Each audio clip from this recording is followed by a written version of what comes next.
இவ்வளவு நேரம் நாம் செவிக்கு உணவு கொடுத்து கொண்டே இருந்தோம். கண்ணுக்கும் சிறிது உணவு வேண்டாமா? கண்ணுக்கு விருந்தளிக்கும் ஒரு உணவை இப்பொழுது நமது தமிழ் வானவை ஒரு நடனமாக காணொளியாக காட்ட இருக்கிறது. நாட்டிய கலைமாமணி சூரிய யாழினி அவர்களுடைய நிருத்திய நிகேதன நுண்கலை கல்லூரி வவுனியா அந்த நிறுவனத்தின் மாணவியின் நடனம் திருநேத்ரா சிவநாதன் அவர்களின் நடனத்தை நாம் இப்பொழுது கண்டுகளிக்கப் போகிறோம்.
சிறப்பாக நமது நாட்டிய கலைமாமணி சூரிய யாழினி அவர்களுடைய அந்த நிருத்திய நிகேதன நுண்கலை கல்லூரியின் வவுனியாவின் சேர்ந்த அந்த மாணவி திருநேத்ரா சிவநாதன் அவர்களின் அற்புதமான நடனத்தை நாம் கண்டுகளித்தோம்.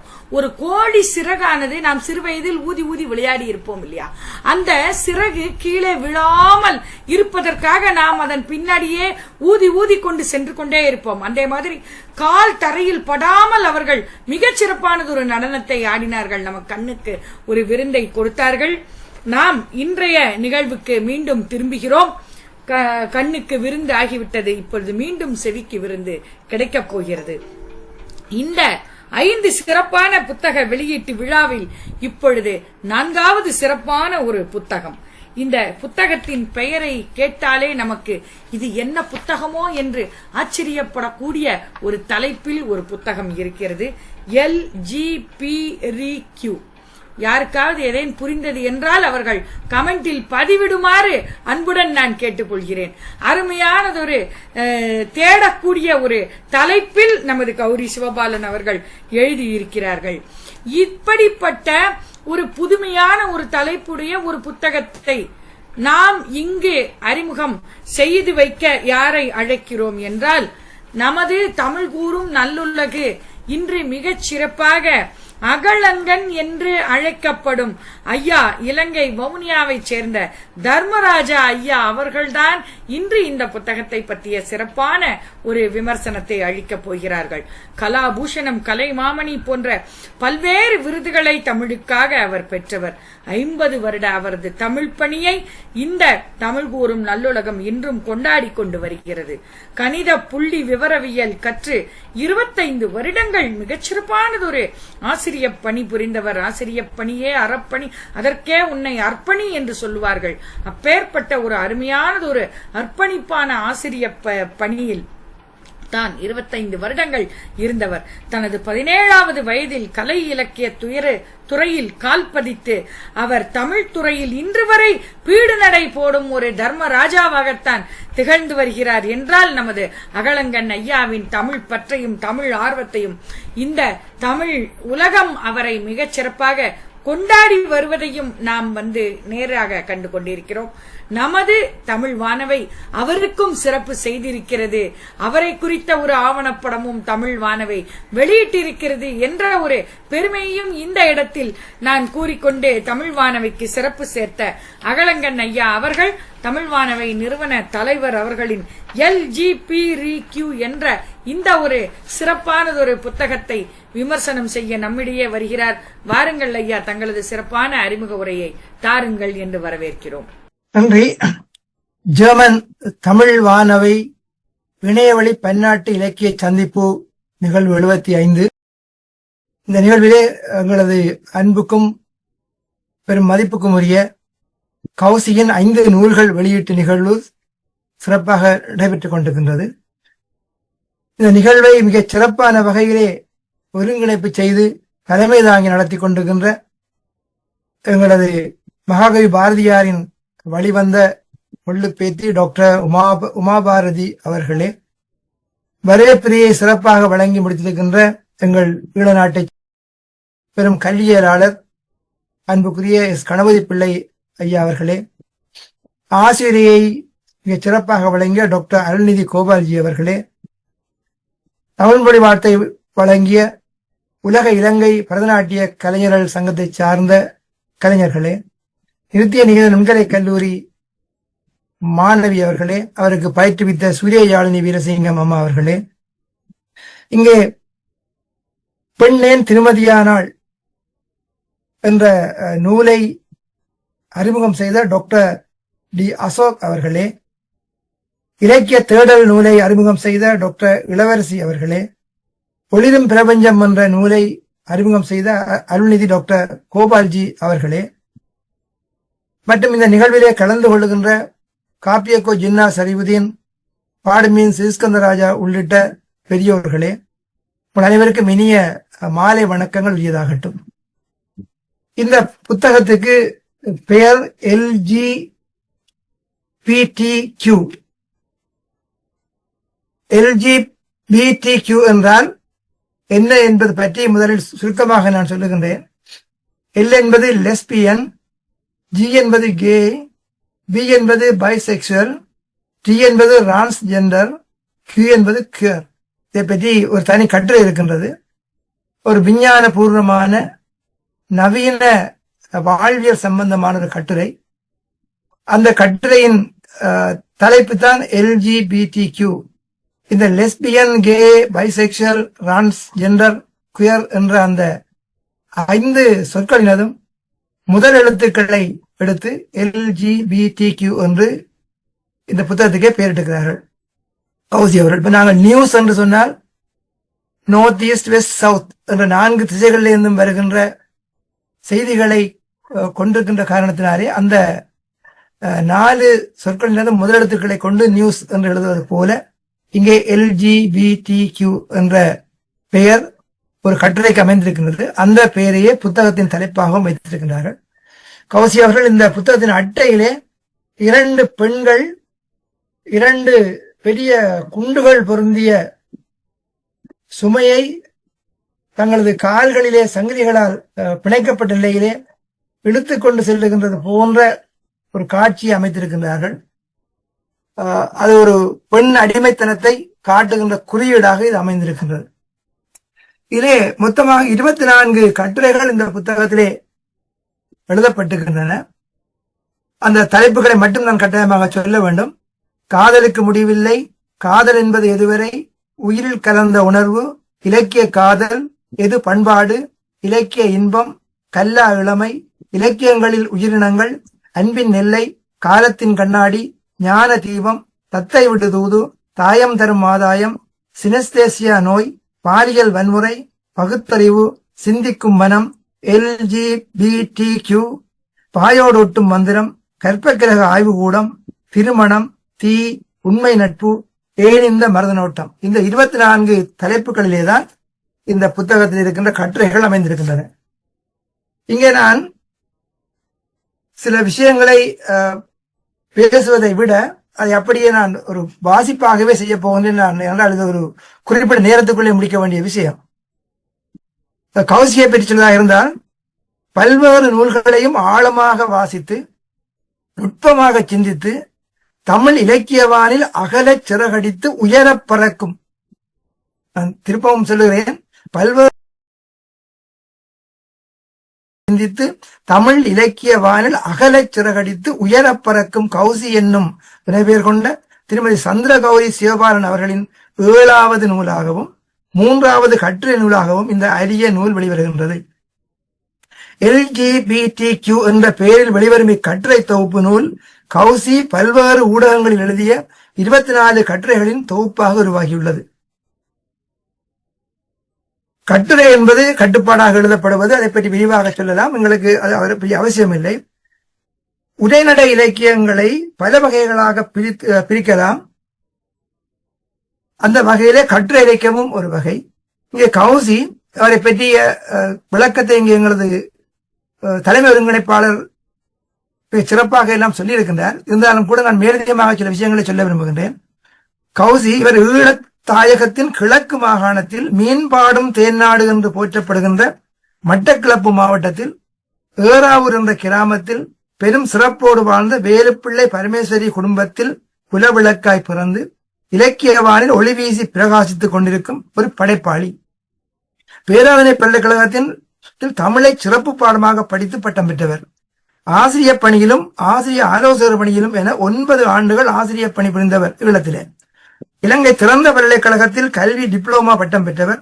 புலம்பெயர்ந்து ஜெர்மனியில் வாழும் இவர் அங்கு டிமென்சியா நோயாளிகளை பராமரிப்பதற்கான பயிற்சி பெற்றவர். அந்த பணியிலே ஈடுபட்டுக் கொண்டிருப்பவர். இவரது இலக்கிய பணி, லண்டன் தமிழ் வானொலி அறிவிப்பாளராக பணியாற்றிய இவர் இணையதளம் அமைத்து புனைகதை, கவிதை, கட்டுரை, விமர்சனம் என பல தளங்களில் ஓயாது இயங்கி வருபவர். ஜெர்மனி தமிழ் எழுத்தாளர் சங்க செயலாளர், ஜெர்மனி கல்விச்சேவை செயற்குழு உறுப்பினராக பணியாற்றினார். முத்தரசி கலை இலக்கிய பண்பாட்டு ஆய்விதழின் ஆசிரிய ஆலோசனை குழு உறுப்பினர், இளவரசி கலை இலக்கிய திங்கள் இதழின் இணைப்பாளர் முதலான அமைப்புகளில் பணியாற்றி வருபவர். இலக்கிய மாலை என்ற யூடியூப் மூலம் இலக்கிய தகவல்களை இடைவிடாது பரிமாறிக்கொண்டிருக்கும் இவர் ஜெர்மன் தமிழ் வானவை என்ற இலக்கிய அமைப்பு ஒன்றை நிறுவி அதன் மூலம் பன்னாட்டு இணையவழி இலக்கிய சந்திப்புகளை கடந்த 6 ஆண்டுகளுக்கு மேலாக மாதந்தோறும் தவறாது நடத்தி வருபவர். அந்த வகையிலே தான் இந்த 75வது நிகழ்வு. இந்த அமைப்பு மூலம் இலக்கிய ஆளுமைகளை விருது வழங்கி கௌரவித்தும் அவர்களை பற்றிய ஆவணப்படங்களை தயாரித்து உலகுக்கு வழங்கியும் சாதனை பெண்களை பாராட்டி ஊக்குவித்தும் வருகிறார். ஈழத்து வீரகேசரி தேசிய பத்திரிகையின் ஜெர்மனி செய்தியாளராகவும் ஜெர்மனி GTR வானொலிக்கு வாரம் ஒரு சிறுகதை வாசிப்பவராகவும் மிளிரும் இவர் கட்டுரை, கவிதை, நாவல், சிறுகதை, விமர்சனம், ஆய்வு, சொற்பொழிவு, கவியரங்கு என்பவற்றால் தமிழ் இலக்கிய உலகில் ஆழ தடம் பதித்து வருபவர்.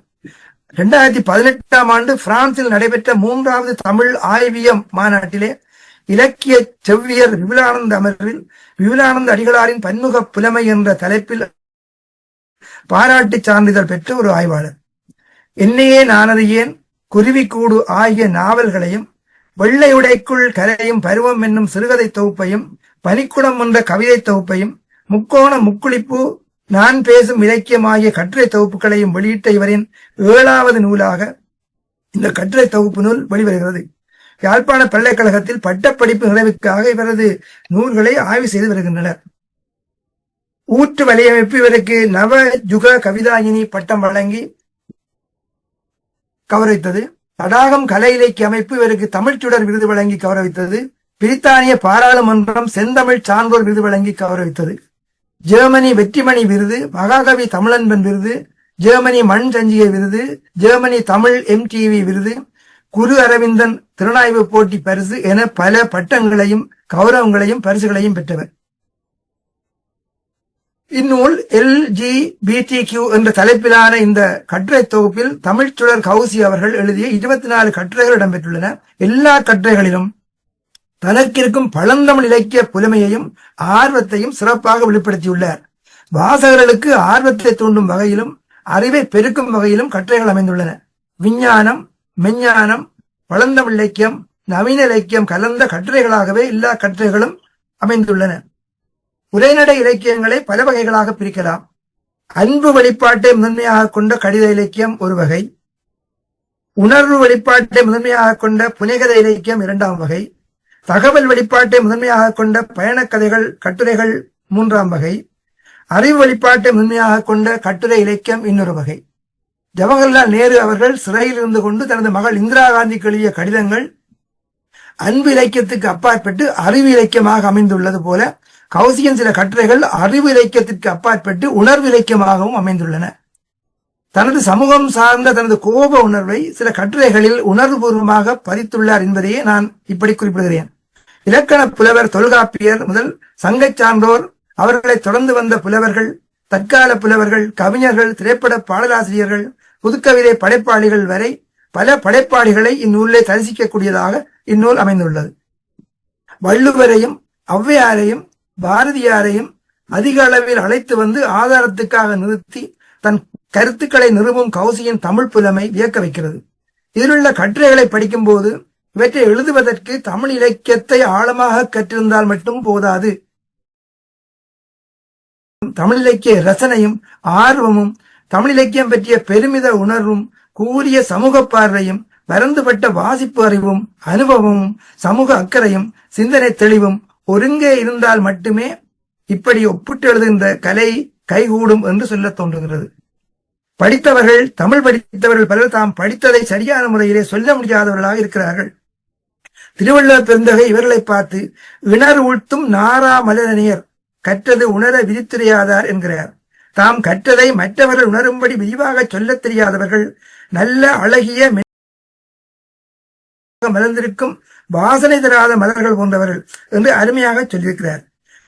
தமிழ் படித்தவர்களிலேயும் எத்தனை பேர் கௌசியை போல் தான் கற்றதை பிறர் உணருமாறு விதித்துரைக்க வல்லவர்களாக பேராற்றல் பெற்றவர்களாக இருக்கிறார்கள் என்று விரல் விட்டு எண்ணினால் விரல்கள் தான் மீண்டும்.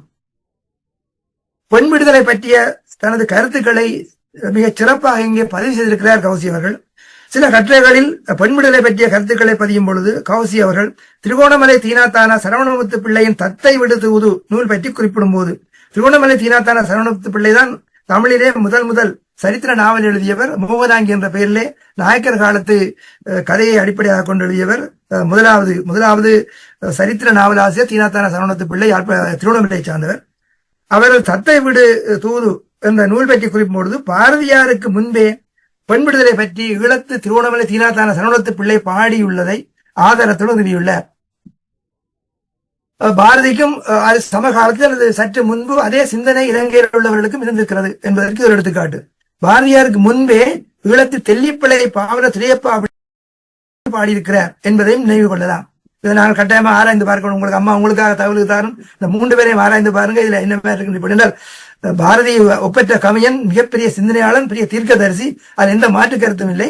ஆனால் அந்த அளவுக்கு ஈழத்திலேயும் அந்த சிந்தனையோடு இருந்திருக்கிறார்கள், வெளிப்படுத்தி இருக்கிறார்கள் என்பதற்காக சொல்லுகிறேன். அவர் இந்த பெண்களை பற்றி சொல்லும் பொழுது கண்ணதாசனது ஒரு பாடலை நான் அங்கே மேற்கோள் காட்டுகிறேன். சிரிக்க சொன்னார் சிரித்தேன், பார்க்க சொன்னார் பார்த்தேன், எனக்கு என்ன ஒரு உணர்ச்சி இல்லை தோழி. இதுதான் பெண்கள் நிலையாக இருந்தது நீண்ட காலமாக. கணவன் சிரிக்க சொன்னா சிரிச்சது, தகப்பன் சிரிக்க சொன்னா சிரிச்சது, தமையன் சிரிக்க சொன்னா சிரித்தது, தமையன் அழச் சொன்னா அழுதது, தகப்பன் அழச் சொன்னா அழுதது, தாய் அழச் சொன்னா அழுதது, பார்க்க சொன்னார் பார்த்தது. அருமையான வரி கண்ணாசன் வரி. சிரிக்க சொன்னார் சிரித்தேன், பார்க்க சொன்னார் பார்த்தேன், எனக்கென ஒரு உணர்ச்சி இல்லை தோழி என்ற கண்ணதாசனின் பாடல் கருத்து போல வாழ்ந்த பெண்களின் முன்னேற்றம் பற்றி பல கருத்துக்களை கோபத்தோடும் ஆதங்கத்தோடும் பதிவிட்டுள்ளார். வீட்டுக்கு வரும் மருமகள் மகாலட்சுமி போல இருக்க வேண்டும் என்று சொல்வது மகாலட்சுமியின் அழகுக்காகவா?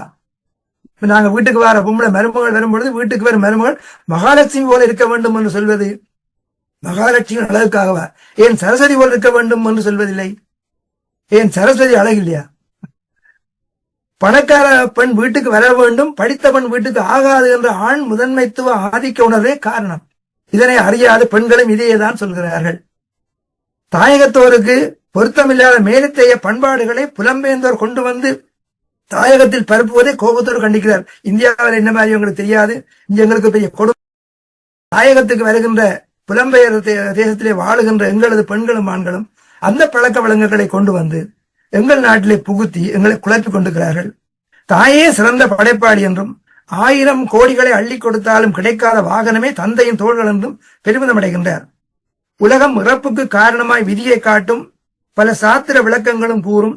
விதியை வெல்லலாம் என்பார்க்கு விதியை வெல்லலாம் என்று ஒரு விதி இருந்திருக்கும் என்று உள்விதியை தன் தமிழ் ஆற்றலோடு விளையாட விட்டுக்கிறார். ஒரு இடத்தை சொல்கிறார், இவர்கள் ஒன்றாக வாழ்கிறார்கள். ஒன்றாகவா வாழ்கிறார்கள்? ஒன்றாக வாழ்கிறார்கள், ஆனால் ஒன்றாகவா வாழ்கிறார்கள் என்று சிலையடை சித்து விளையாட்டையும் இவருடைய உரைநடையில் காணக்கூடியதாக இருக்கின்றது. கௌசியின் கட்டுரைகள் சில விஞ்ஞான கருத்துக்களை ஆதாரமாக கொண்டும் அமைந்துள்ளன. இத்தகைய கட்டுரைகள் இக்காலத்தின் தேவையாக உள்ளன. சில கட்டுரைகள் மேலித்தைய வாழ்க்கை பற்றியும் சொல்லுகின்றன. தாயகத்திலே வாழ்பவர்களும் இந்தியாவில் வாழ்பவர்களும் மேலித்தைய வாழ்க்கை முறைகளையும் விஞ்ஞான வளர்ச்சிகளையும் இலக்கியத்தினூடாக சுவைகுன்றாத ரசனையோடு அறிய விரும்புகிறார்கள். கௌசியின் கட்டுரைகள் சில அந்த வகையானவை. பிரசவ வேதனை, மாத விலக்கு வேதனை போன்ற சிலவற்றை ஆணாதிக்க மனோபாவம் கொண்ட ஆண்கள் அனுபவித்தால் எப்படி இருக்கும்? நல்ல ஒரு கற்பனை. எப்படி இருக்கும் என்ற விவரங்கள், உண்மை கண்டறியும் பரிசோதனை முதலானவையும் பெண் நீதிபதி வழங்கிய ஒரு விசித்திரமான தீர்ப்பு பற்றியதும் LGBTQ பற்றியதும் வாசகர்களுக்கு புதியவை. காதல், காமம், குடும்பம், உயிரினங்கள் பற்றியவற்றோடு திரைப்படங்கள், பாத்திரங்கள், திரைசை பாடல்கள் முதலான ரசனை கட்டுரைகளும் சுவைகுன்றாமல் செல்கின்றன. தற்கால மொழிநடைக்கு பொழிப்பினை தேவைப்படலாம் என்று அச்சத்தோடு கூறும் கௌசியின் எழுத்து நடை இயல்பானதாக, தெளிவானதாக, பொழிப்பினை தேவைப்படாததாக இருப்பது சிறப்பாக சொல்லப்படத்தக்கது. கௌசியின் தமிழ் அறிவையும் ஆர்வத்தையும் பற்றையும் தேடலையும் சமூக அக்கறையையும் ஓய்வில்லா செயற்பாட்டையும் எவ்வளவு பாராட்டினாலும் தகும். இவரது கட்டுரைகளிலே நான் ஓரிரு கட்டுரைகளை பற்றிய தகவலை மட்டும் நான் சொல்ல விரும்புகிறேன்.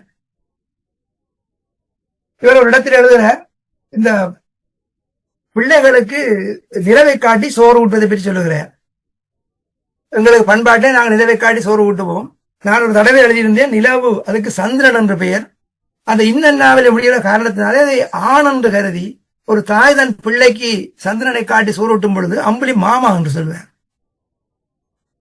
அப்ப அது ஒரு தனக்கு அந்நியப்பட்ட ஒருவரை தனது பிள்ளைக்கு மாமா என்று சொல்லிக் கொடுப்பதன் மூலமாக வருபவரது உள்ளத்திலே தன்னை சகோதரியாக நினைக்க வேண்டும் என்ற ஒரு உணர்வை ஏற்படுத்தி விடுகிறார்.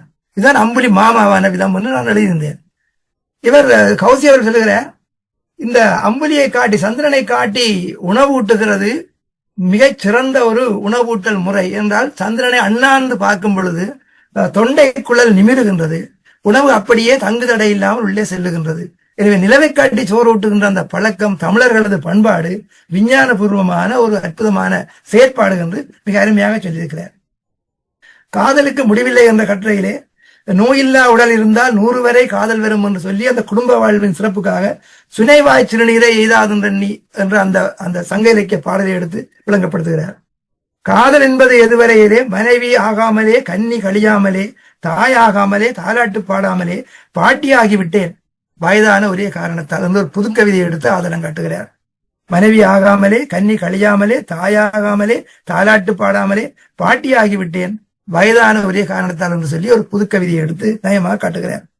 உயிரில் கலந்த உணர்வு என்ற ஒரு அருமையான சுவாரஸ்யமான கட்டுரையிலே திரைசை பாடல்களை பொருத்தமாக கலந்து விளையாடி இருக்கிறார். செந்தமிழ் தேன்மொழியால் பாடல், கண்ணதாசன் அற்புதமான பாடல், வண்ணத்தமிழ் பெண்ணொருத்தி பாடல், கருப்புத்தான் எனக்கு பிடித்த கலரு, ஒரு பெண்ணை பார்த்து நினைவை பார்த்தேன், கண்கள் இரண்டும் வந்து உன்னை கண்டு பேசுமோ போன்ற பாடல்களை மிக அருமையாக அவர் கையாண்டிருக்கிறார். எது பண்பாடு என்ற கட்டுரையிலே சமணர்கள் தான் பெண்களை மிகவும் இழிவுபடுத்தினார்கள் என்ற அந்த உண்மையை உலகறிய சொல்லுகிறார். சமணர்களை பொறுத்தவரையிலே பெண்கள் முத்தியடைய முடியாது, பெண்கள் ஆண்களது முத்திக்கு தடையாக இருக்கிறார்கள் என்றெல்லாம் சமணர்கள் சொன்னார்கள். கலை இலக்கியம் எல்லாம் காமத்தை மிகிக்கும் என்று சொன்னார்கள். அப்படி அந்த பெண்களுக்கு எதிராக தமிழ்நாட்டிலே வந்து பிரச்சாரம் பண்ணியவர்கள் சமணர்கள் தான் என்று சொல்லி அதனை விளக்கமாக சொல்லுகிறார்கள். இலக்கிய இன்பம் என்ற ஒரு அருமையான கட்டுரையிலே பல கவிதைகள் எடுத்து காட்டுகிறார். கால வகுப்புல வருது, தாதி தூதோ தீது தத்தை தூதோ தாது தூதி தொத்தித்த தூததே தாதொத்த துத்தி தத்தாதே துதித்து தே தொத்திது தித்தித்த தோதி திதி என்று தத்தகாரத்திலே தகரத்திலே மட்டும் வருகின்ற எழுத்துக்களை கொண்ட அற்புதமான வெண்பாவை எடுத்து அந்த ஓசைக்கு காட்டுகிறார். வானரங்கள் கனி கொடுத்து மந்தியோடு கொஞ்சம் மந்தி சிந்து கனிகளுக்கு வான்கவிகள் கெஞ்சும் என்ற அந்த பாடலை மிக அருமையாக விளங்கப்படுத்துகிறார். இந்த பாடல் எனக்கு ஒரு பெரிய பிரச்சனை உண்டாக்கிய பாடல். இந்த பாடலே வானரங்கள் கனி கொடுத்து மந்தியோடு கொஞ்சம் என்பதை நான் ஒரு புத்தகத்திலே விளங்கப்படுத்தும் பொழுது கனி என்பதை நான் மாங்கனி என்று எழுதினேன். வானரங்கள் மாங்கனியை பறித்துக் கொடுக்கிறது என்று சொல்லி அதற்கு புலியூர் கேசி எனது தெளிவிலையும் எனக்கு அந்த உணர்வுக்கு காரணமாக இருந்திருக்கலாம். அது மட்டுமில்லாமல் 1000 கிளியே குற்றால அழகை நாம் காண்பதற்கு வண்ணக்கிளியே என்று பாவை விளக்கு படத்தில் இடம்பெற்ற பாடலையும் மந்தியெல்லாம் மாங்கனியை பந்தாடி பல்லளிக்கும் என்ற பாடலும் காரணமாக இருந்தது. இலங்கையிலிருந்து ஒரு பெரிய பண்டிதர் நாகலிங்கம் என்று அவருக்கு பேர், இப்பொழுது யாழ்ப்பாண கவர்னர் ஆளுநராக இருக்கிற வேதநாயகம் அவர்கள் தந்தையார். அவர் இந்த எனது புத்தகத்தை வாசித்துவிட்டு கடிதம் அனுப்பியிருந்தார். அகலங்கன், நீங்கள் யாரோ உங்களை இப்படி வழிப்படுத்தி விட்டார்கள். வானரங்கள் கனி கொடுத்து என்பது மாங்கனி அல்ல, பலாக்கனி. இலக்கியங்கள்ல பலாக்கனி தான் கூட வருது. தனது பிரசவ வேதனையில துடிக்கின்ற பெண் குரங்குக்கு ஆண் குரங்கு பலாப்பழத்தின் சுளையை கொண்டு வந்து கொடுத்ததாக எல்லாம் பல இலக்கியங்கள் இருக்கின்றன. எனவே பலாக்கனி தான் சரி என்று அவர் சொன்னார். அதற்கு அப்பொழுது அதை ஒப்புக்கொள்கிற அளவுக்கு மனம் இருக்கவில்லை. தமிழ்நாட்டுக்கு சென்று குற்றாலத்தை பார்த்த பொழுது அங்கே மாங்கனிகளை காணவில்லை, பலாக்கனிகள் தான் இருக்கின்றன. பலாக்கனி தான் சரியானதாக இருந்திருக்கும். கல்லா இளமை என்ற இளமையான கட்டுரை சங்க காலத்தை வருகின்ற தொடித்தலை விழுத்தண்டூன்றி என்று வருகின்ற அவர் பாடிய பாடல் ஒரு முதுமை காலத்திலே இளமையை பின்னைத்து பார்க்கின்ற ஒரு காட்சியாக அமைந்திருக்கின்றது. அது ஒரு எங்களை போன்ற வயது முதிர்ந்தவர்களுக்கு எங்கள் இளமை காலத்தை நினைத்து பார்க்கின்ற அந்த காட்சியாக அமைந்திருக்கின்றது. இலக்கியங்கள்ல உயிரினங்களை பற்றி பல உயிரினங்களை பற்றி சொல்லுகிறார். நாரை, புலி, யானை, பல்லி, மயில், புலி. தமிழ்நாட்டுல சிங்கம் இருக்கவில்லை. தமிழ்நாட்டுல புலிதான் முக்கியமான மிருகமாக இருந்தது. வள்ளுவர் எழுதுகிறார், புகழ் புரிந்த இல்லதோர்க்கில்லை இகழ்வார்முன் ஏறு போல் பீடு நடை என்ற குரலுக்கு பரிமையாளர் தொடக்கம் இன்றைய உரையாசிரியர் வரையிலே என்ன எழுதுகிறார், சிங்க ஏறு போன்ற நடை என்று. சிங்கத்தின் நடை கொலைக்காக போகின்ற நடை. அது ஒரு கம்பீரமான நடையாக இருந்தாலும் கூட அது கொல்லுவதற்கு போகின்ற நடையை தவிர, அழிவுக்கு செல்லும் நடையை தவிர ஆக்கத்துக்கு செல்லும் நடை இல்லை. தமிழ்நாட்டில் சிங்கம் இருக்கவில்லை. கர்நாடகா பக்கத்துல சிங்கம் இருந்ததாக சேர்க்குலர் பாடியிருக்கிறார். ஆனால் வள்ளுவர் பாடுவது எது என்றால் இந்த காளை மாட்டு தான் சொல்லுகிறார். ஏறு என்பது காளை மாடு. அதனது கம்பீரத்தை பார்த்தவர்களுக்கு தெரியும். இந்த காளை மாட்டின் கம்பீரம் அது ஒரு மகிழ்ச்சி இருக்கிறது. அது உழவு தொழிலுக்கு பயன்படுகின்ற காளை மாடு. எனவே அந்த கம்பீரத்தை புகழ் புரிந்த இல்லையோர் இகழ்வார்கள் ஏறு போல் பீடுநடை என்பது காளை மாட்டை போன்ற பீடுநடை என்று. இதே வரை தமிழ்நாட்டில் இருக்கின்ற உயிரினங்களை, இலக்கியங்களிலே வந்த உயிரினங்களை பட்டியல் போடுகிறார். நாரை, புலி, யானை, பல்லி, மயில், குயில், கிளி, எருமை, குரங்கு, கரடி, முயல், மீன், காகம், கழுகு, அன்னம், கோழி, தூக்கணாங்குருவி, கரையான் என்று ஒரு பெரிய பட்டியலையே போட்டு ஒரு கட்டுரை இருக்கிறார். அன்பின் இல்லை என்ற ஒரு கட்டுரையிலே கௌசியின் பனிக்குடம் கவிதை, அவர் தனது பனிக்குடம் கவிதையிலே தான் எழுதிய ஒரு கவிதையை எடுத்து மிக அருமையாக புத்திருக்கிறார். அந்த வயிற்றுக்குள்ளே இருக்கின்ற அந்த குழந்தை உருண்டு சுருண்டு இருகரங்கூப்பி கண்மூடி கருப்பை மண்டலத்தில் தவமிருந்து என் 10 மாத கற்பித்தலை கற்றாய். வயிற்றுக்குள்ளே இருக்கும் பொழுதே தான் பிள்ளைக்கு கற்பித்து விட்டா சொல்றார். 10 மாத கற்பித்தலை கற்றாய், என் நோய் என் குணம் என் பிரதியாக எழுவாய் என்று மனத்தால் கையெழுத்திட்டாய். ஒரு அருமையான கவிதை. அந்த கவிதை அவருக்கு பிடித்த காலத்தில் அதை கொண்டு வந்து போட்டுக்கிறார். தனது கட்டுரைகளிலே அவர் இந்த நவீன பாரதியார், பாரதிதாசன் போன்றவர்கள் அல்லது ஔவையார் போன்றவர்களை மட்டுமல்ல, பட்டினத்தாரையும் அருணகிரிநாதரையும் மற்றும் மாணிக்க வாசகரையும் பல இடங்களிலே ஆதரித்துக் கொண்டு வருகின்றார். எனவே சமயம் சார்ந்த இலக்கியங்களையும் நிறைய கற்றிருக்கின்றார். பழந்தமிழ் இலக்கியங்களிலே ஆழக்கால் பதித்து அகலக்கால் பதித்தும் இருக்கின்றார். நவீன இலக்கியத்திலேயும் விஞ்ஞான பூர்வமான ஆய்வுகளிலேயும் ஈடுபட்டிருக்கின்றார். அந்த அடிப்படையிலே தெளிவாக எழுதக்கூடிய ஆற்றலும் தெளிவாக சிந்திக்கக்கூடிய ஆற்றலும் தமிழ் அறிவும் அதனை புலப்படுத்த வேண்டும் என்ற பெரும் ஆர்வம் என்ற காரணத்தினாலே அவர் இந்த அருமையான நூலை எழுதியிருக்கிறார். அந்த LGBTQ என்பது நாங்கள் விளங்கப்படுத்தவில்லை, நீங்கள் தான் அறிந்து விளங்க வேணும். இந்த காலத்திலே கனடாவில் ஒரு சட்டம் கொண்டவர்கள் ஆணும் ஆணும் திருமணம் செய்யலாம், பெண்ணும் பெண்ணும் திருமணம் செய்யலாம் என்று சட்டம் கொண்டார்கள். இந்தியாவிலேயும் இந்த சட்டம் கொண்டார்கள். அதனால தோல்வியிலே முடிந்தாக நினைக்கின்றேன், அது வெற்றியளிக்கவில்லை என்று நினைக்கின்றேன். இந்தியாவில இந்து திருமண சட்டம் கூட அந்த காலத்தில் மிகப்பெரிய கேள்விக்குறியா இருந்தது. இந்த டிவோர்ஸ் திருமண முறிவு செய்ய முடியாது என்று சொல்லி இந்த காலத்தை பிரச்சனைப்பட்டு பின்புதான் அதை டாக்டர் ராதாகிருஷ்ணன் கூட எதிர்த்தார் என்று கேள்விப்படுகிறேன். ஆனால் பிற்காலத்திலே திருமணம் முறிவு செய்யலாம் என்று சொல்லி சட்டத்தில் இடம் இருக்கிறது. அந்த கனடாவில் இருக்கிறது ஆணும் ஆணும் திருமணம் செய்யலாம், பெண்ணும் பெண்ணும் திருமணம் செய்யலாம் சொல்லி அது சம்பந்தமாக ஆணும் ஆணும் திருமணம் செய்வது, பெண்ணும் பெண்ணும் திருமணம் செய்வது, ஒரு ஆணுக்கு பெண்ணிலே விருப்பம் இருப்பது, ஆணுக்கு ஆணிலே விருப்பம் இருப்பது, பெண்ணுக்கு பெண்ணிலே விருப்பம் இருப்பது, பெண்ணுக்கு ஆணிலே விருப்பம் இருப்பது என்ற ஒரு வித்தியாசமான உலக போக்கை பற்றி ஒரு அருமையான கருத்து எழுதியிருக்கின்றார். இதற்கு எங்களது பழங்குந்தம் இலக்கியங்களையும் ஆதாரம் காட்டுகிறார். எங்களது பெருந்திணை, கைக்கிளை பெருந்திணை எல்லாம் தமிழ்நாட்டு பண்பாடு இல்லை. இருந்தாலும் நாங்கள் 5 திணையோடு சேர்ந்து கைக்கிளை பெருந்திணையும் சேர்த்திருக்கின்றோம். அந்த பெருந்திணை கிட்டத்தட்ட இந்த மாதிரியும் சொல்லலாம் ஓரளவுக்கு. அந்த வகையில் இந்த கட்டுரை தொகுப்பு மிக சிறப்பாக அமைந்திருக்கின்றது. விரிவாக ஆராயப்பட வேண்டிய கட்டுரை தொகுப்பு. அதனால் குறுகிய நேரத்துக்குள்ளே கொஞ்சமாக சொல்லக்கூடியதாக கிடைத்த வாய்ப்பை நான் பயன்படுத்தியிருக்கிறேன். அமைதியாக எல்லோருக்கும் நன்றி. நன்றி. கௌசி வாழ்க. இன்னும் நிறைய நூல்களை தருக. தமிழை வளப்படுத்துக. நன்றி, வணக்கம். நன்றி ஐயா. நன்றி நன்றி மிக்க நன்றி ஐயா. தமிழ்மணி அகலங்கன் ஐயா அவர்களுக்கு மிகச் சிறப்பான நன்றியர்களை நாங்கள் சொல்லிக்கொள்ள ஆசைப்படுகிறோம். ஏனென்றால் யான் பெற்ற இன்பம் பெருக இவ்வையகம் என்று சொல்லுவார்கள். எப்படி கௌசி தனது உணர்ச்சிகளை, தான் பார்த்ததை, தான் கேட்டதை எழுத்தாக வடிவமைத்து அதை புத்தகமாக ஆக்கி தந்திருக்கிறாரோ, அதை கேட்பவர் அழகாக அதை ஆச்சரியப்படும் விதமாக மிகச் சிறப்பானதொரு தனதே ஒரு அருமையான நடையில் அத்துணை கட்டுரைகளின் முக்கியமான அதன் குறிப்புகள், அந்த ஆசிரியர் என்ன சொல்ல வருகிறார் என்று எடுத்து சொல்லுவதுதான் அந்த விமர்சன கர்த்தாவின் ஒரு முக்கியமான ஒரு குறிக்கோளாகும். அந்த வகையில் அகலங்கன் ஐயா அவர்கள் மிகச் சிறப்பாக பெண்ணே நீ ஏன் அடிமையாக இருக்கிறாய் என்றும், மகாலட்சுமி ஏன் சரஸ்வதி வீட்டிற்கு வரக்கூடாது, மகாலட்சுமி தான் வர வேண்டுமா என்றால் செல்வம் உடையவர்கள் வந்தால்தான் அவர்கள் சிறப்பாக இருப்பார்கள், கற்றவர்கள் வந்தால் தன்னை அடிமைப்படுத்தி விடுவார்கள் என்ற ஒரு புதுமையான ஒரு விளக்கத்தை ஆசிரியர் கொடுத்திருக்கிறார் என்பதை கோடிட்டு காட்டினீர்கள். ஒன்றாகவா வாழ்கிறார்கள் என்பதையும் மிகச் சிறப்பானது அந்த குறிப்பிட்டு, அதாவது அந்த எழுத்தாளர் சொல்ல வருவதை சிறப்பாக விமர்சகர் எடுத்து சொல்ல வேண்டும்.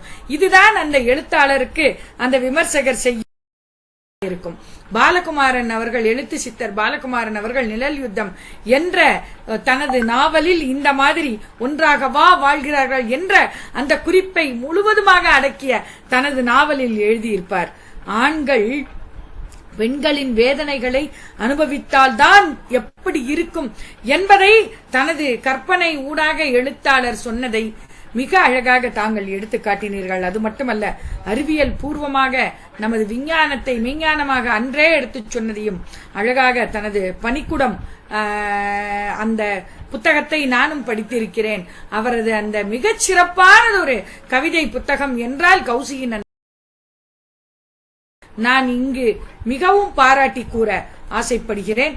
அவர் தனது இந்த நிகழ்வை மிகச் சிறப்பாக அந்த புத்தகத்தை தாங்கள் விமர்சனம் செய்தீர்கள். தங்களுக்கு எங்கள் மனமார்ந்த நன்றியும் வணக்கமும் வாழ்த்துக்களையும் கூறி நாங்கள் நன்றி கூறுகிறோம்.